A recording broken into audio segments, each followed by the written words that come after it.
Hi folks, this video, which I know you've all been anxiously waiting for, is a vlog collection of still shots and videos from our trip to London, UK to attend my niece's wedding celebration.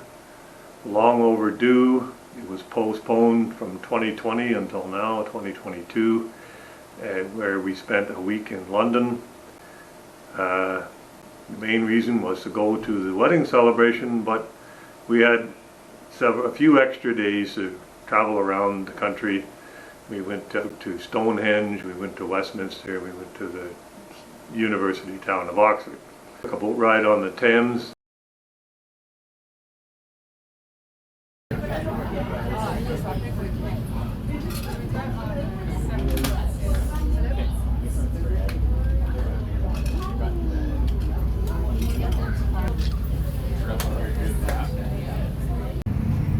Now we don't charge you for the commentaries because a lot of people on the boat, they haven't understood a single word I've been saying this whole time. Sure.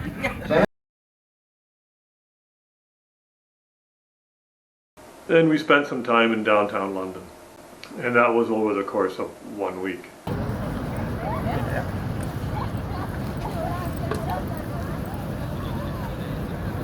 Just taking a quick video. Oh, do. Off the bridge, there's the London Eye. There's the apple of my eye. There's Tower Big Ben and the Parliament, and that muddy water of the Thames River. Yes, but that's the modern, and, you know. I like the way they Cool stuff. super. And all the people from everywhere. Oh, yes, and here are the buses. And there go the buses. Toot bus. Dulwich Library. Now this trip is kind of similar to what we did in 2001. 4 days after the infamous 9/11, we were boarding an Air Canada plane and flying to Heathrow, London. Yeah, we went from London to Paris through the Channel by train, and then we went from Paris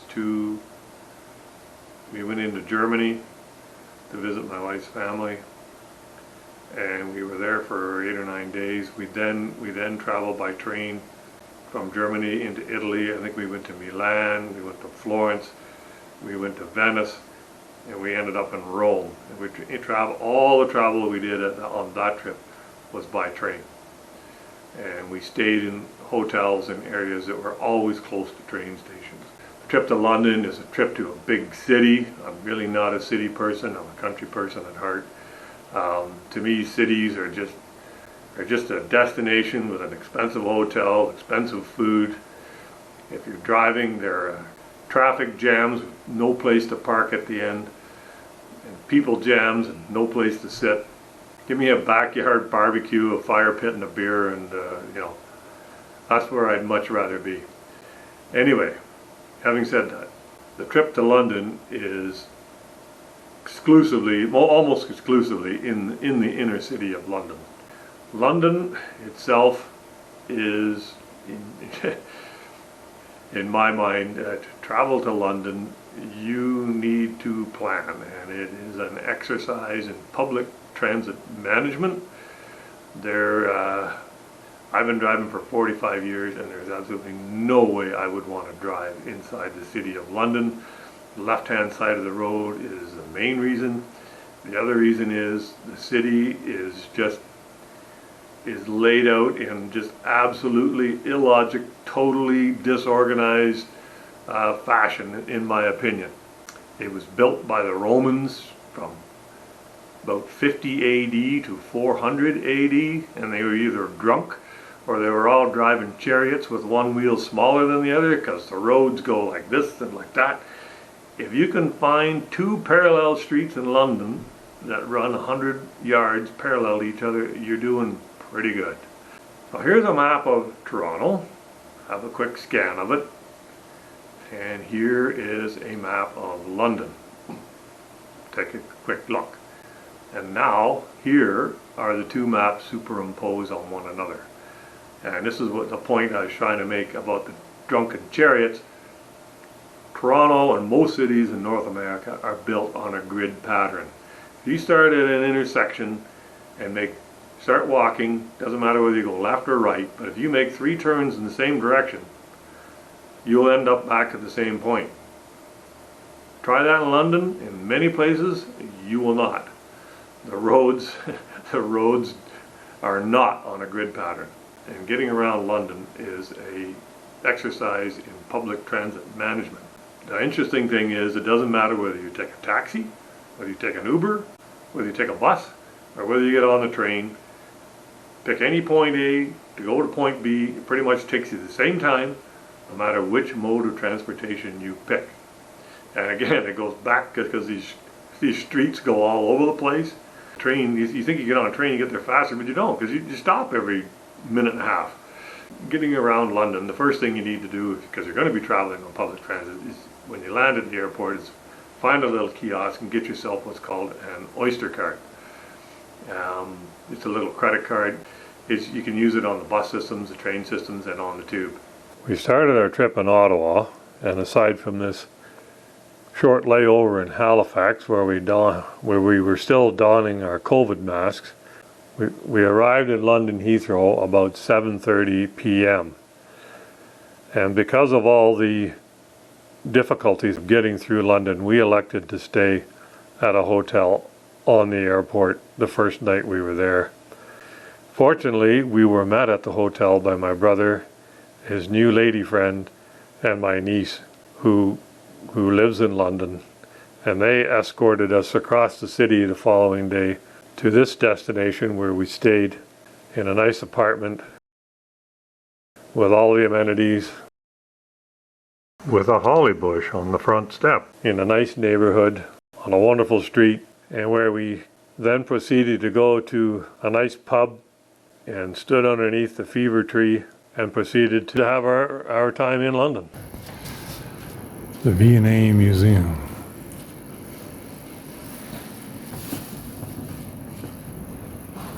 On this trip, we really wanted to see something other than central London. So we booked a bus tour that combined Windsor Castle with Stonehenge and the city of Oxford. At Windsor Castle, we waited in the queue lines to see the now late Queen's residence, R.I.P. Elizabeth. We drove on to Stonehenge. Now, Stonehenge is probably one of the most known places on the planet. The stones themselves have been photographed and talked about for centuries. They don't move, but they do move you when you stand in front of them. One of the most interesting things are these mounds that go all around the area, and they are ancient burial grounds of people that visited the area thousands of years ago. We then drove on to the university town of Oxford, which is basically a town full of university and some very historic, lovely buildings.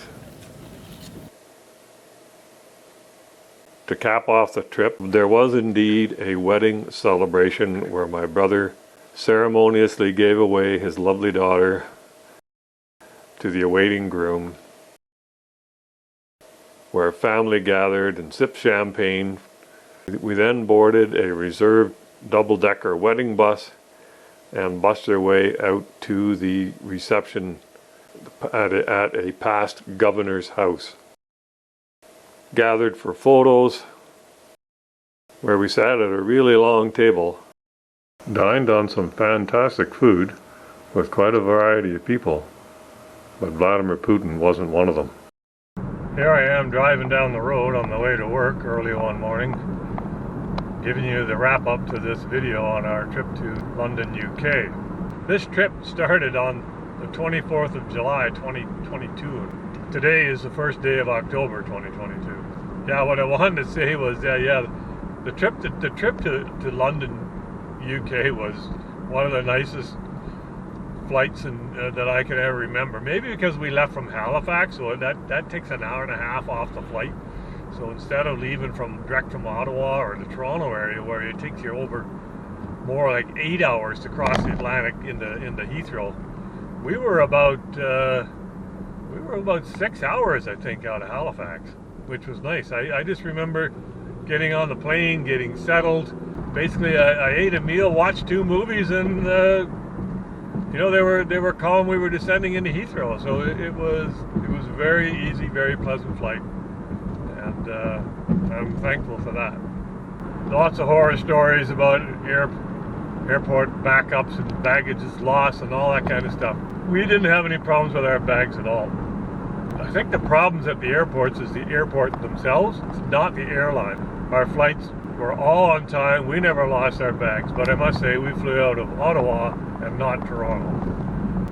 And the only difficulty we had on that flight at all was going through the scanner at Heathrow, putting your passport on the scanner and taking your glasses off and your hat off and your mask off so that they can take your photograph. My wife never got it to work. We went through London twice because we also went to Germany and came back, and neither time entering into the UK at Heathrow did she get that scanner to work. And I had trouble with mine too. I mean, it took me forever to get the stupid thing to work. And of course, this video is just, this compilation of videos and snapshots is just a tiny speck of things that you can do in the London and UK area. I mean, we had 5 or 6 days in London. We arrived on a Sunday and we left on a Sunday, but we arrived late on Sunday. We traveled most of Monday, and the last day we were leaving Sunday, so we spent better part of the Saturday traveling back to Heathrow, because London is a difficult city to get across, especially when there's a rail strike on. They had rotating rail strikes from the time we arrived till the time we left. It's just a good thing that my niece and brother and his new lady friend showed up at our hotel and escorted us across the city the first day, because that made things so much better. Getting us the Oyster card, and my niece had a SIM card that was UK compatible. We downloaded an Uber app, and we downloaded the City Mapper app when we got to the pub, and that was a great start to the trip, and that helped us a lot, I must say. Thank you very much, Amber. Now, after this trip to London, we were there for approximately a week. And then we went back to Heathrow and we boarded a Eurowings flight to Germany, where we spent a solid week with my wife's family. And that will be in, I will be doing a video on that. Anyway, that video will be coming out in a few weeks probably.